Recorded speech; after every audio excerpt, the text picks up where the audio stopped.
We're going to each talk a little bit about ourselves and our experience working with museums or heritage centers or universities, and how we came up with this idea of a breathing space for paper documents in particular. I began my career as an archaeologist at Northern Arizona University and in Flagstaff, Arizona. And I learned as much as I could about artifacts and being in the field, and from there I got a job at a museum in Flagstaff, the Museum of Northern Arizona University, and I was taught how to work with collections and house them and care for them. And from there I worked for the Navajo Nation for a while, and then I eventually got my graduate degree in Tempe at Arizona State University. I worked at heritage centers. I was a curator, and I also worked for Arizona State University on a archives NAGPRA project. And so I didn't handle any individuals. I'm not a physical anthropologist. I was just working with the documents, the field forms, images, maps. That's all I did for that particular project. So I worked on that for about almost 8 years. And these projects were for the BIA and the Forest Service. So everything was, I had to follow federal guidelines. I saw a lot of descriptions of when they were excavating human burials, and there were a lot of images. And the way I was housing these images and paper documents wasn't any different than working in a mainstream museum. You know, I would use plastic and mylar and just the basic methods that I learned in college and throughout my career. And for me as a Navajo woman, seeing these sensitive documents and working with images, you know, it sticks with you, you know. But when the repatriation process takes place, those images are just left as is. They can be scanned and saved, and they're just in a metal filing cabinet. So for that reason, I reached out to Audrey and Natalia, because I know that they were working with archives also, and they have great experience. And so we were talking about what are the different ways that we've learned throughout the years, how we handle and care for and preserve or treat paper documents. So from that point, we were meeting and we came up with this idea of breathable space. Breathable meaning using only organic material to house or care for paper documents. And I know images, slides, and negatives, that's not paper, but I do have a few images of how they were housed and how I made houses for them for ASU. So Audrey has amazing experience working as a conservation technician. And so she's the lead on this project because she's worked with so many different projects and different material and sensitive images. So she knows what's organic and inorganic and what is harmful to whatever document you are working with. The norm, what I've learned in school, there's three, when you work in conservation, there's three major points, and that's to preserve, conserve, and sustain. But there are a lot of questions that we've asked and we've encountered. How can we treat these paper documents with the knowledge that we have learned and we have gained over throughout the years? And so here's a little bulleted list of what a breathing space means for me in my experience, and how I was raised and what I learned as a Navajo woman, and also what I learned in the universities and my experience as a museum specialist. So for me, a breathing space for images and papers, documents, is just allowing an image or a slide or filled forms, plan views of sensitive images that can be in a place that's not without plastic. I mean, we're not conserving the image or the slide or the document. We're not trying to repair it.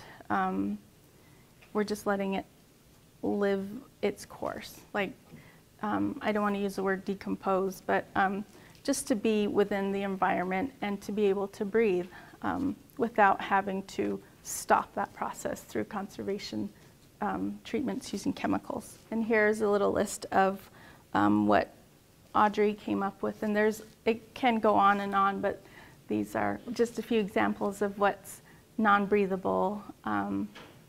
They're chemical-based, and then the organic breathable materials that you can use to treat or care for your paper documents. And this is something that I worked on at Arizona State University for the photographs from the project, NAGPRA project that I was working on. I made these little boxes for the sensitive images, and I used tissue paper. Mind you, these are just aerial photographs of the site, so there's nothing related to human burials in that box. And these are the slides that I was working on. Rather than putting these slides in plastic in a metal cabinet, we came up with this idea of using just an acid-free folder. And I know the slides aren't paper, but just real quickly I wanted to show you. They're just in line and there's slits on the sides. So rather than having these sensitive images in plastic, it's now an acid-free, breathable folder. And it's still protected. It's still it meets, you know, the guidelines for the different federal projects that I worked on. So that's how I think about what breathable space for me. Good morning, everyone. My name is Natalia Miles. My tribal affiliations are I am Dene Navajo from my mother's side, and then on my father's side, I'm Akimel Atham from the Gila River Indian Community. For my Navajo side, on my mom's side, my clan is Sitnagini. And then I'm also San Carlos Apache on my father's side as well. So I got 3 tribal affiliations, so a little bit mixed, but that's okay. I'm currently an Andrew W. Mellon Fellow with the Heard Museum. I'm working with their curatorial staff as well as in the library and archives. I did 1 year of that last year and I got accepted back for a 2nd year, so we just started our 2nd year. While doing that, I'm also doing part-time archival work, mostly digital archiving for my Indian community, the Gila River Indian Community. So I'm doing that part-time as well. So my experiences with culturally sensitive documents mostly stem from 3 years of lab work with the Gila River Indian Community with their cultural resource program. So during that time, I worked closely with documents that were extremely culturally sensitive, mostly them being like burial-related paperwork, illustration, excavation forms, things of that nature. And so while the paperwork wasn't being archived at Cultural Resources right then and there, the staff was still trained to treat these paper documents with the utmost respect, knowing that these were powerful documents. So the main protocol that we used was, I guess, discreetfulness. So not leaving paperwork out for everybody to see. If it's an individual's paperwork, you know, we would cover, if we're working with it, we'd cover it up if we're stepping away from our desk. Not just throwing papers around, I guess, but I mean, just kind of little things like that just show the biggest amount of respect, in my opinion. We would also secure the paperwork in a separate area at the end of the day So if we were working on paperwork during the day, we would have to return it to the BioArc area, and then that would then be secured and overnight. My archives experience comes from the Heard Museum, working in their library and mostly filing and storing documents in their archives vault. I did not come across too many culturally sensitive documents in their collection, in their archives collection. I do have one example, which I'll get into in a little bit later. But as far as culturally sensitive documents, I haven't seen too many in the Heard's collection, which is a non-tribal institution. It's a private organization. So in preparation for this talk, I did meet with two institutions, one being the Heard Museum. I met with their library director and librarian. And then I also met with my tribe's cultural museum, the Huhugam Heritage Center. I met with their director and I met with their newly hired on archivist. So, and I did ask them three main questions, and those main questions were kind of questions that we had as well as a team. And we asked, what types of culturally sensitive documents exist in their archives? The second question we asked was, are these treated / handled / stored differently than the rest of the archives? And then thirdly, we asked, what types of conservation is being done, if any, and is it being done in-house or is it being sent out? So the answers to that, and the reason why I chose these two institutions was because one's a private non-tribal institution and the other one is a tribal cultural heritage center, so I kind of wanted to compare and contrast the two and see if I got different data from the different institutions. So for the first question, what types of culturally sensitive documents exist in their archives, I asked the tribal, the director, Shirley Jackson, the director of the tribal institution, what would she consider culturally sensitive? And it took us a while, along with the archivist, it took us a while to kind of figure out what was culturally sensitive, what does that mean? So these were all questions that we were still figuring out just at the meeting. There was no set guideline as to what could be culturally sensitive, even at the cultural center. What we came up with mostly was photos from historic archaeological contexts. Even though those aren't really paper documents, that was the only thing that we could really come up with. And then also transcripts of oral histories. So that was another thing that kind of came up, which I thought was really important, is you have interviews with elders in the community telling traditional stories and our stories, and you have them on disc or tape, and they're very powerful, in my opinion, coming from an indigenous perspective. And when you put those words to paper, then that paper in turn becomes powerful in and of itself. So those are the types of documents that we could think of right then and there. With the Heard Museum, they were mostly uncertain with what culturally sensitive material they had in their collection. They don't deal with any burial-related archaeological paperwork so much. They're dealing more with art, artists, archives, history, I guess, history of the tribes. So the only thing that came up was ceremonial or historic photographs of a Hopi ceremonial snake dance. So when you look up, if you're trying to look up in their archives, they have research guides, and there is a disclaimer on the research guide saying advisory culturally sensitive material. So that's the protocol that they follow. That was what we narrowed it down to as far as culturally sensitive. And I was kind of trying to give them ideas what me, Darsita, and Audrey had discussed.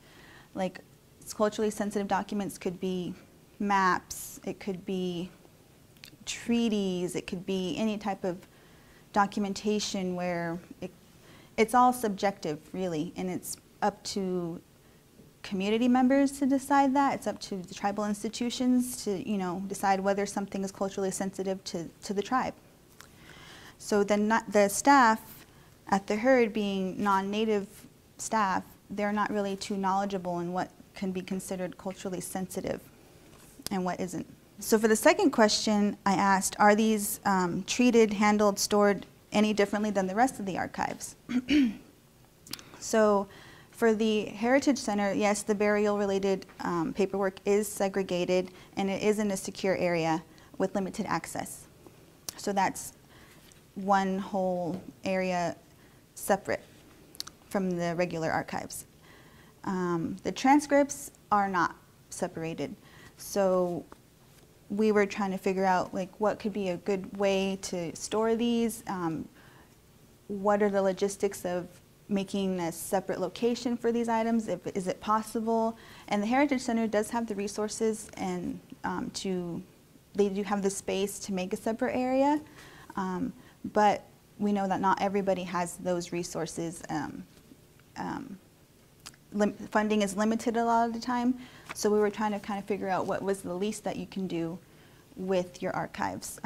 If you don't have the space, you know, the money to do separate locations, we could at least maybe put things in acid-free folders, use tissue paper instead of Mylar, that kind of deal. For the Herd Museum, they did not separate items, these culturally sensitive items, from their regular archives. They did put the advisory with the photo, like a little bookmark, and they also, access to these images were not determined by the Hopi ceremonial snake dance. That access to that photo is not determined by a Hopi elder. It's more, or a Hopi community member. It's determined by the library staff. So that was kind of a questionable thing in my opinion, but they don't have the resources to hire on. You know, they cover a vast range of tribes, so they don't have like a cultural advisor for every tribe, but we did stress consultation, but there's no protocol set in place for that either. It's pretty much, they presented it to the board, but that was as far as they took it. I think for the second question, for both institutions, the idea of breathable space was a new concept. And this is something that I've kind of found just doing the interviews. We are very, in the museum world, it's very object-centric as far as providing breathable space for objects. I mean, that's kind of, for tribal institutions especially, that's what we like to do, is we like to provide breathable space, open up the cabinets, use organic material to store these items. But we don't really think of that for documents. And I'm not sure why that is. I think there's a disconnect there. One reason that I thought could be the reason is because documents are meant to preserve the document for as long as possible. And if you're not using Mylar to encapsulate a document, you're not preserving it. And so there's kind of like this weird, I don't know, tension, or not tension, but I don't know, it's knocking ideas against each other.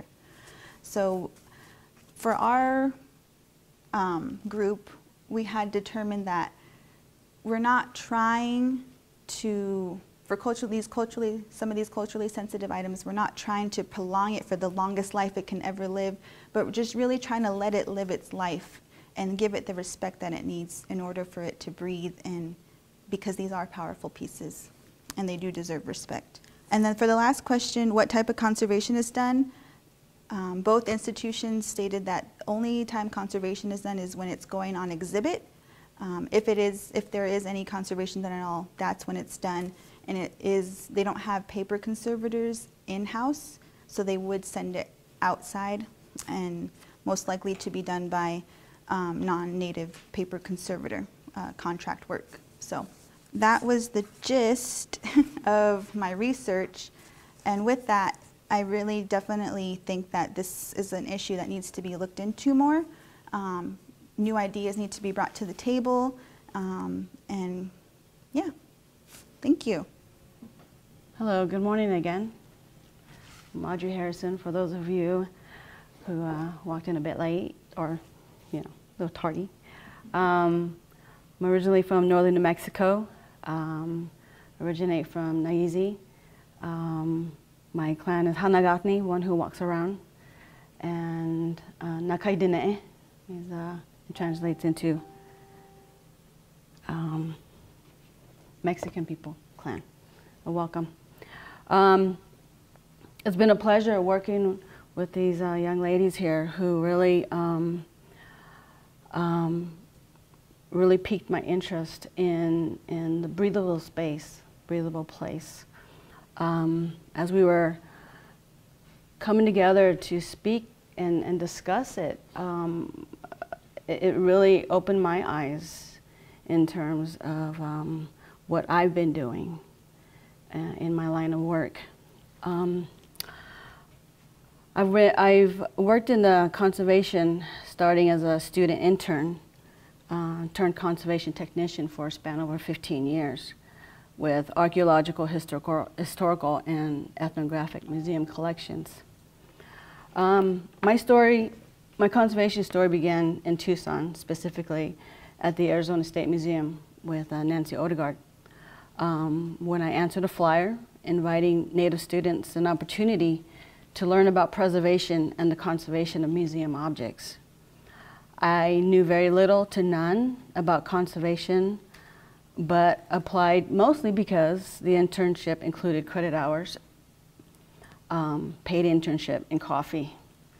Fast forward a decade, my interest in conservation and cultural preservation continues to grow and has enabled me to work at various conservation laboratories, cultural centers, and with private collectors.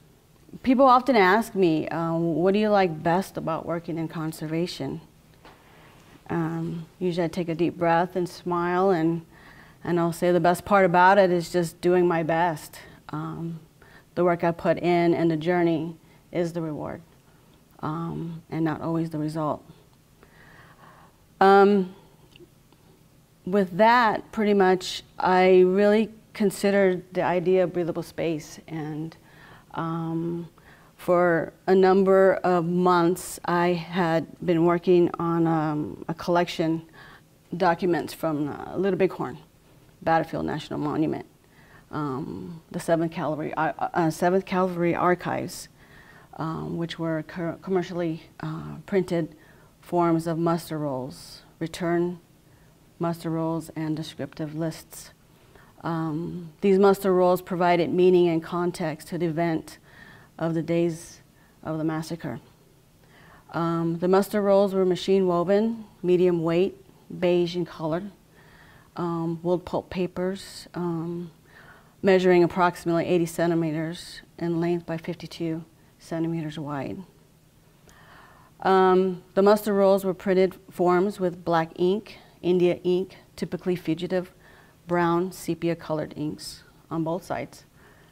The inscriptions on the forms were handwritten, mostly brown or sepia colored inks, dark black and red inks, again on both sides of the documents, by the colonels or by the generals or by various folks who were documenting the days. The conditions of these muster rolls ranged from extremely fragile, brittle, charred, and torn, with discoloration and stainings. They'd had folds and tears. And this is part of the examination that I conducted on hundreds of these muster rolls. And as I was doing conservation on them, examinations, you know, there again were written journal-like accounts. And as I was reading them, I started to cry. It started to really move me on the details that were occurring each and every day. Those muster rolls are written of the amount of killings, the amount of men, women, and children who were shot. So, so we were talking about breathable space, and I work in a facility where I am the only Native person. And so I placed myself in a strategic area where I had privacy and where I could be somewhat alone with these documents. So the folks around me would often ask me, how's it going, and with the paper. And I say, oh, paper's doing well. The paper treatments are going well. And I, either with my tone or my body language or my interaction with them, they knew that something deeper than conservation was happening, or I had hoped. But I also was not in a position to share what was happening in my mind, my heart, not yet, anyway. So I created this breathable space for these documents, for myself. And in doing that, it created somewhat of a holy space for not only, again, the documents, but the story, the recount that was happening. And so that then became my contribution to the breathable space of sensitive documents that I was working on. Later on, I did discuss a number of thoughts that were going through my head to coworkers, possible solutions that could take place if we are working with culturally sensitive documents, which many of my coworkers and colleagues are open and respectful and want to accommodate these breathable kind of places to work with culturally sensitive objects or documents. So there is progress happening. There are people listening who are non-native, who are hearing us, and us just having our culturally background really instilled in us. It's inherent, so it comes out. It comes out with the types of work that we do. With that, I just wanted to also move along with some of the examples of paper document and treatments that have occurred through just my working in conservation. These are not culturally sensitive documents. These are just some examples of some maps, rolled documents.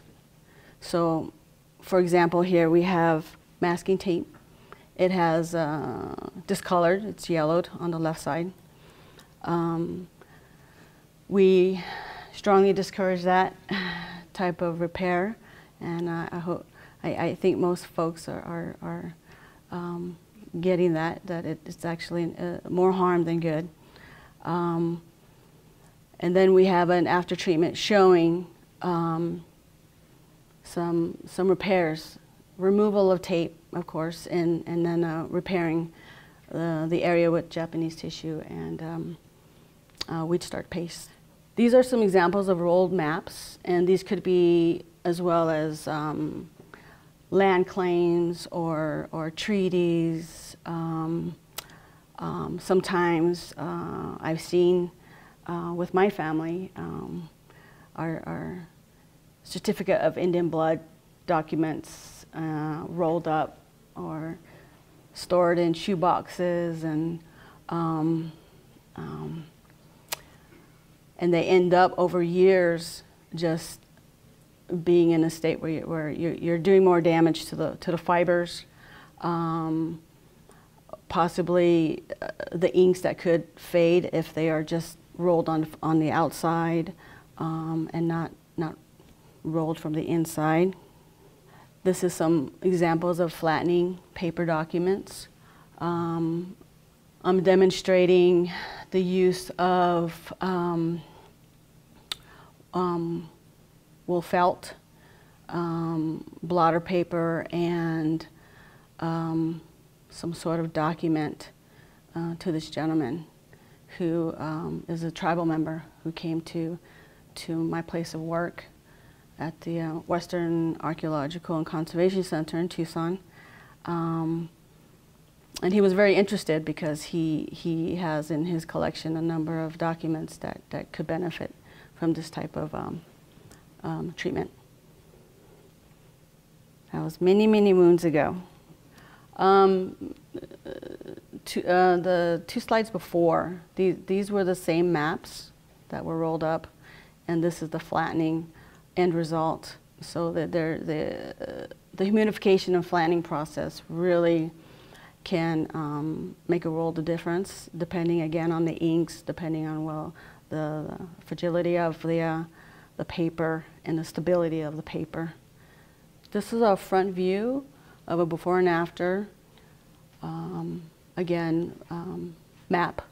The boxes in the middle, I had to avoid those out. So those are not discolorations or stains.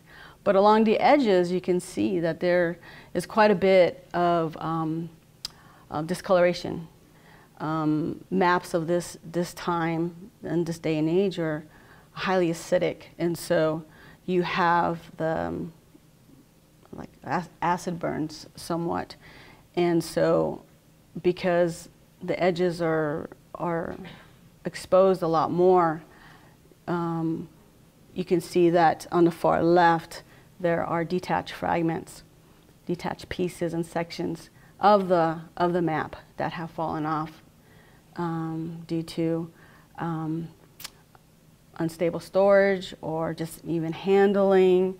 You can see some more tape repairs on the bottom left of the map on the left there. And of course there's loss. There's a number of areas of loss along the top, which we'll never have. We'll never have those pieces again, part of that map. And then here is the flattening. I reattached as much as I guess I did. I reattached all the sections of the detached paper sections, in addition to stabilizing and removing tape along the bottom. This is the back view of the before and after, showing the Japanese tissue. I preferred to repair on the back side. Sometimes, again, there's print on both sides, and so it can be a bit difficult. So you have to somewhat choose which side will the Japanese paper be able to be effective, but not also obscure any writing or print. This is another example, or detail, I should say. And I was able to repair one of the detached sections of the map, flatten, humidify and flatten, and repair. So these are examples of some of the damage that can also occur other than fading, is water damage and staining. We would like to thank ATALM and everybody, the folks, and especially you all who came to hear and listen to our talk here. We discussed in our first half about breathable place, breathable space for culturally sensitive documents. And then part 2 of this workshop we will not be working on culturally sensitive documents, but a mock-up of possibly a land claim, or possibly a treaty, or possibly something that we would find in the archives, or even in collections, or even in our own homes, or even with our own family members. What we have in front of you are a number of supplies and materials. We've prepared some maps that are creased, folded. On the back side, they're staples, taped up tears with masking tape. Some of you may have some duct tape. And these are actually a lot of types of materials that folks have used in the past to repair documents in many collections, and even prior to collections being in archived or repositories, people have tried to do what they thought was good for the document, which was not always a good thing to do. We also have come across items that have been glued with goop on the backside of documents, and applied material. Do you want to kind of show, maybe walk around with that? And usually it's been possibly muslin, or maybe even some sort of canvas type of material that they felt would structurally support and stabilize the fragile document. And again, we try not to do this anymore. What has now been more of a recommended stable material is Japanese tissue, or Japanese paper, with backing with some organic adhesive, wheat starch paste, and others. But for this workshop, and for what we're going to be talking about and applying, is wheat starch paste. We have in front of you some perforated Japanese paper. There's some thick strands, and then there's more of narrow strands. These I've come across more recently from Gaylord, and which is nice. You know, it does cut down and can make the work go a little bit faster. These you can vary the sizes and the shapes you want to either support and kind of fill in an area of loss. That's why we also really enjoy working with Japanese tissue that are not perforated. The other good note is that there's different thicknesses. You have the thin, medium, heavyweight, depending on the type of document that would be worked on, as well as transparency, opaqueness, depending on whether or not the tears are running across some written or inked areas. Again, preferred to stabilize on the backside if there is no writing, if there is no inscription. You also find in front of you some graded white eraser. So there is already at Gaylord possibly powdered eraser that you could also purchase in a container. We decided to kind of demonstrate that you could also achieve this by using a zester and some white erasers, and usually you can find those in the art department or craft store. We have rice in Ziploc bags. Normally what I would use are glass weights, and those are cut specialty, so you'd have to go to a glass store, and depending on the thickness and the size, those come in really good handy. Tweezers, you have some brush to apply the wheat starch paste. We have some blotter paper to act as a barrier, possibly a buffer in between sandwiching the different layers that we will be applying. We also have, if you want to come up, you want to stretch your legs, there is 5 bags there on the middle table that they're samples of additional different weight of Japanese tissue, along with the names of the Japanese tissue.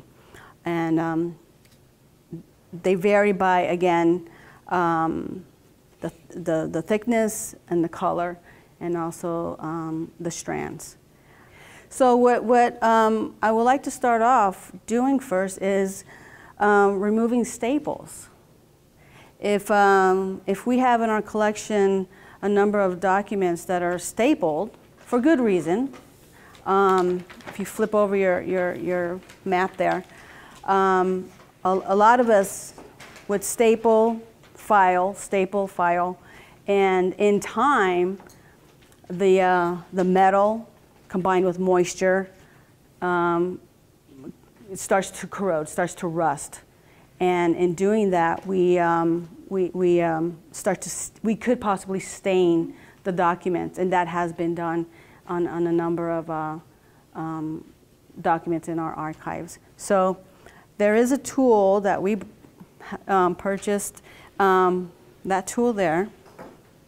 I think, well, there's only a few, so we had to share it. And so what you're going to do is get the tip of this, slide it under one end of the staple, lift it up gently, and do the same to the other side. We could have easily purchased, you know, the staple removers, but they end up tearing. And if you think about documents that are, you know, somewhat old and somewhat deteriorating, the possibility of using those staple removers, you could do more harm than good. You're going to damage those, you're going to rip those holes even further. So let's all try, and unfortunately we'll have to share a bit, but gently just scooping under, lifting as much as you can. Good hand, good eye, take your time, no rush, and let's see how we do. In the conservation labs, we often use spatulas. And they're really flat and narrow. They have a pretty good handle to hold and to navigate. So that would be another tool in a conservation lab that we would often use. For those of you who don't have the staple remover, let's go ahead and do some light humidification. So let's get the spray bottle. And what you'll have is these blotters. And so Darsita is going to come around and do a little spritz on your blotter paper. And all of them or just one? Just a couple. Oh, Darsita, just a couple. Let me see. Yeah. Yeah, let me see. You have another one? Yeah. We just want to get it just slightly damp. Just 2 spritz. Couple of spritz, because you just want to feel the dampness. You don't want it to saturate. This is a saturated blotter. You can feel the difference.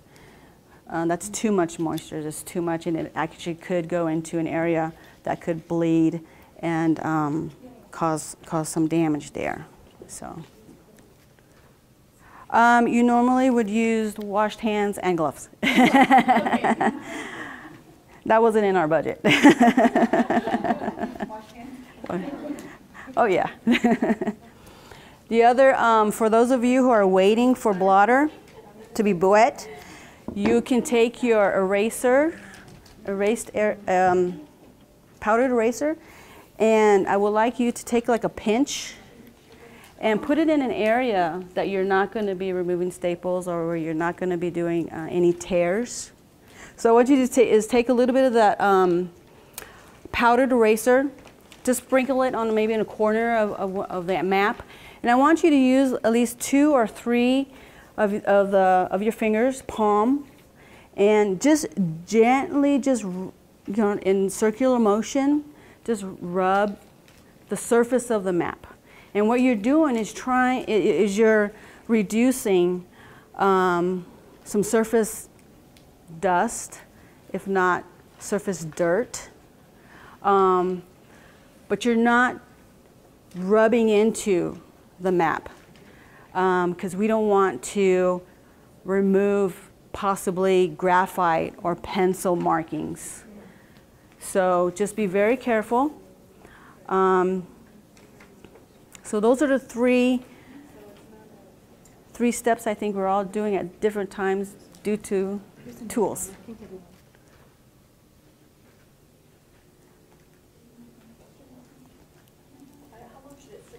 So we still want to take the staples out because we can't humidify it without taking the metal component out. If you have staples that are still not flexing as you need for them to be pulled out, you can use your tweezers to, again, bend it a lot more, with a lot more control. And so then Darsita is going to pass out some Remay or Hollytex. And what this does, it will apply it over the tear that we're going to repair. And that acts as a barrier. That acts also as like a filter of ventilation surface. So that we'll add the Remay, and then we'll add the blotter paper on top. So after you've placed the Remay, the blotter, then you'll place the weight or our bag of rice. And then we'll set it there for depending again on the moisture of our blotter paper, depending on the thickness of our paper. If we were working on a paper really thin, it wouldn't have to be on there for so long. This is a kind of a crucial moment because we don't want to add too much moisture to our paper documents because that could cause rippling. It can cause the fibers to really relax too much to where they start to actually do a lot more damage.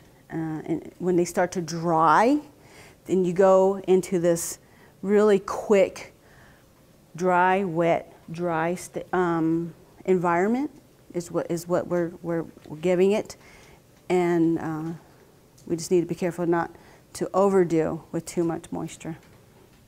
If you feel that when you remove your weight and your blotter and your Remay, you take a look. I want you to lightly feel the any moisture on the paper, on your document. If you're not sure, maybe close your eyes and feel if it's cool to the touch.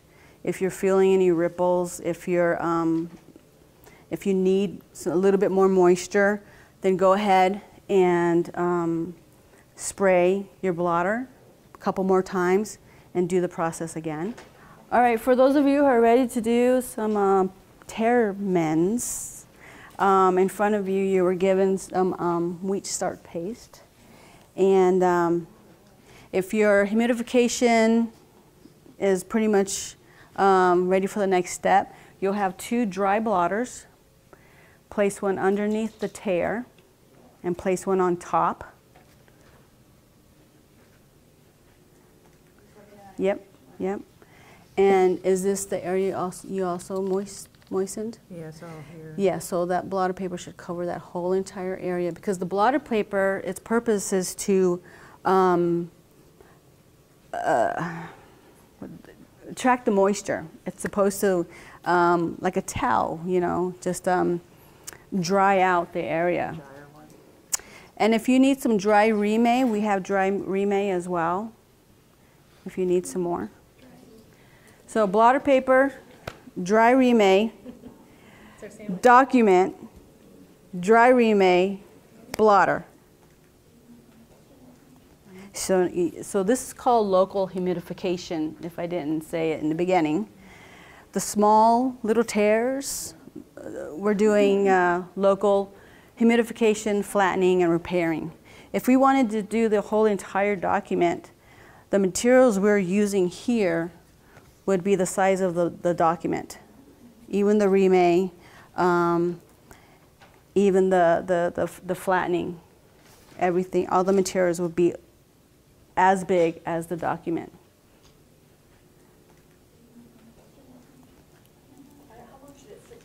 Well, in the humidification process, we also have these chambers, humidification chambers, and those can be constructed of like shelving units, and then covered with or draped with sheeting, and then we use a regular humidifier, so to speak.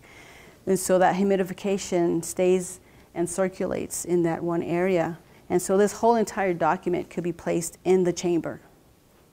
So, and that's how you would get an even humidification going.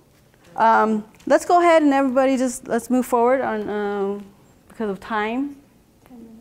10 minutes, okay.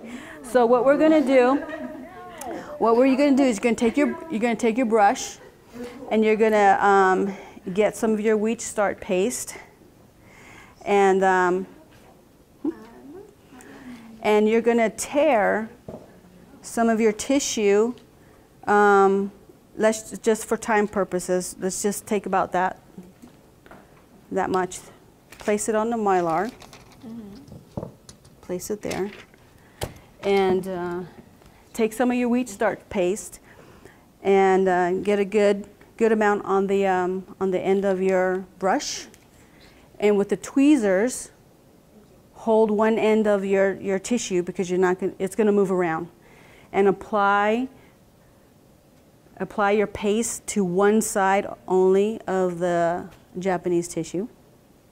And one of the important parts of this, do you see the frayed edges? Those are very important. So we want to keep those frayed as much as possible.